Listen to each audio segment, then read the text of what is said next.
যোজনা নিয়ে আলোচনা করছি, আবাস যোজনার কাগজ গ্রাহ্য হবে না, কিন্তু পাশাপাশি যেটা আমি ইন্ট্রোতে বলেছিলাম, এটা আলোচনা একটু কম আসছে, যেখানে সেই আধিকারিকদের দায়িত্ববোধহীনতার প্রশ্ন আসছে, যেখানে তাদের কর্তব্যে চন্দনদা গাফিলতির মতো ভয়াবহ অভিযোগ আসছে, যে এই আরও যাদের বিরুদ্ধে ব্যবস্থা নেওয়ার কথা বলেছে।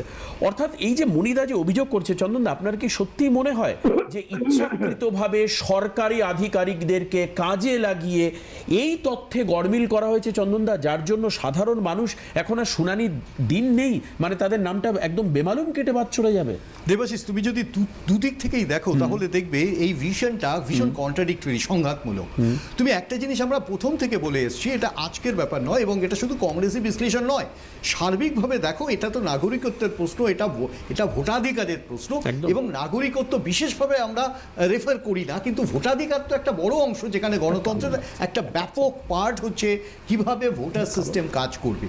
এবং নির্বাচন কমিশনকে তোমাকে বুঝতে হবে ঠিক 11 বার, আজকে নিয়ে এটা হলো 12 বার, যেখানে নির্বাচন কমিশন তার ডিপার্চার করেছে মূল জায়গা থেকে, যেখানে এসআইআর শুরু হয়েছিল, যার আগে আমরা ওয়ার্ন করেছিলাম। দেবাশিস, তোমাকে একটা পরিষ্কার কথা বলি, তোমার একটু আগের যে পরিধিতে আলোচনা করছিলে, ডোমিসাইল অ্যাক্ট অফ ইন্ডিয়াতে সাধারণত 15 থেকে 20 বছর একটা ডোমিসাইল ফিগারেশন দরকার, মানে তার একটা একটা একটা রেসিডেন্সিয়াল ক্রাইটেরিয়া সে মিট করছে এবং সে দীর্ঘ সময় সেখানে আছে, তবে ডোমিসাইল সার্টিফাই করছে।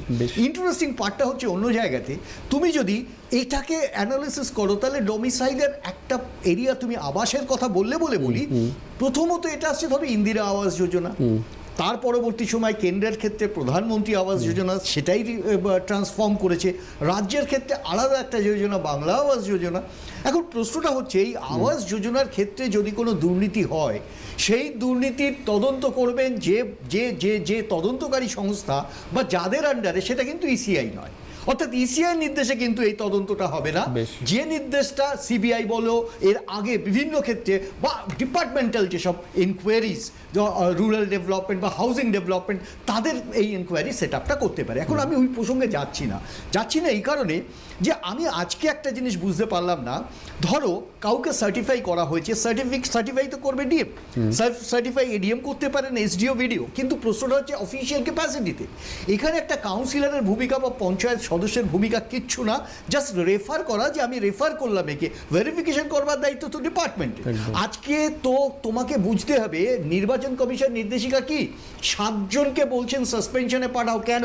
তাদের কর্তব্য অবহেলা, তারা কিন্তু সরকারি করবে। আমার প্রশ্নটা হচ্ছে যে নেটওয়ার্কটা এক্সিকিউটিভ নেটওয়ার্ক, সেই নেটওয়ার্ক থেকেই তুমি এই ডিসিশনটা নিতে পারো, তাহলে ক্রস চেকিংয়ের জায়গাটা ছিল, এবং সেটা তারা করতে পেরেছেন কি পারেননি ইজ আ ডিফারেন্ট থিং, কোনো সন্দেহ নেই। বিএলওদের মুভমেন্ট যখন একেবারে শুরু হয়েছিল, মুখ্যমন্ত্রী বলেছিলেন যে আমি এসআইআর হতে দেবো না, একটা সেট আপ অফ মাইন্ড ছিল, পরে সেটা পরিবর্তিত হয়েছে। তার পরবর্তী সময় বিএলওর মুভমেন্ট দেখেছি আমরা, প্রতিনিয়ত যাতায়াত করেছি রাজ্য নির্বাচনী দপ্তরে, আমরা দেখেছি বিএলও মুভমেন্ট, এবং বহু ক্ষেত্রে মাইক্রো অবজারভারের আগে সিচুয়েশন দেখো, BLO final decision, BLA 1, BLA 2। তো একটা জায়গাতে বুঝতে হবে, বিএলএ 1 সারা পশ্চিমবাংলায় 100% বেশি, ইন্টারেস্টিং, 100% বেশি ওই বিএলএ 2 যেটা তৃণমূলই দিতে পেরেছে, ইভেন বিজেপি 77%।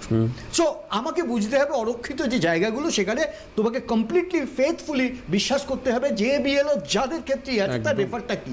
এখন সেখানে ম্যানিপুলেশনের জায়গা যদি কেউ তৈরি করে, সেই ম্যানিপুলেশন তারা করেছে, তুমি তৃণমূল ধরো ম্যানিপুলেশন করেছে, কিন্তু ক্রস চেকিং প্যাটার্ন যেটা, সেই প্যাটার্নটা কাজ করেনি। তুমি আজকে বলছো মাইক্রো অবজারভার, তুমি দায়বদ্ধতা নেই, মাইক্রো অবজারভারের কনসেপ্টটা কি তুমি সেটা কনভিন্স করোনি, আলটিমেটলি তুমি 7 জন এআরওকে, আমরা বলছি এটা অবশ্যই ভুল রেফারেন্স, বহু জায়গায় ঘটেছে, কিন্তু এই যে এআরওকে সাসপেনশনে পাঠানো আর সেখানে গতি না পাওয়া, মূল ঘটনাকে স্তব্ধ করে দেওয়া, তুমি বুঝতে পারবে ইলেকশন বাউন্ড, আমরা প্রথমেই বলেছিলাম ইলেকশন বাউন্ড স্টেটে জেনারেলি হয় না এসআইআর, আজকে সেটা হয়েছে, স্লথ হয়ে গেছে, তোমার 2 দিন পরে নির্বাচন ঘোষণা করতে হবে, এরকম একটি জায়গায় দাঁড়িয়ে তুমি কোথায় দাঁড়িয়ে আছো? তুমি দাঁড়িয়ে আছো শুনানিতে, এই মুহূর্তে দাঁড়িয়ে আছো যেখানে 16 তারিখ, তোমাকে ইন্টারেস্টিংলি বুঝতে হবে, কখনো কন্ডিশন হতে পারে না পোস্ট জাজমেন্ট, কোনো কন্ডিশন হতে পারে না পোস্ট জাজমেন্ট। পোস্ট জাজমেন্টটা কি?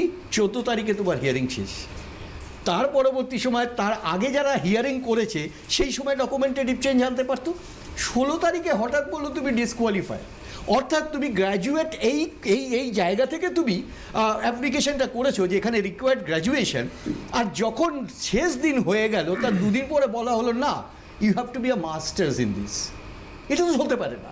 এই ডেসক্রিপেন্সিটা বারবার প্রমাণ করছে নির্বাচন কমিশন সঠিকভাবে তার পরিকল্পনা করতে পারেনি, তার অ্যাডভান্টেজ রাজ্যের শাসক দল নিচ্ছেন। এই দুটো জায়গাতেই বলছি সংঘাতমূলক। বেশ, একটা বিরতি নেব, বিরতির পর ফিরে এসে রিতেশ বস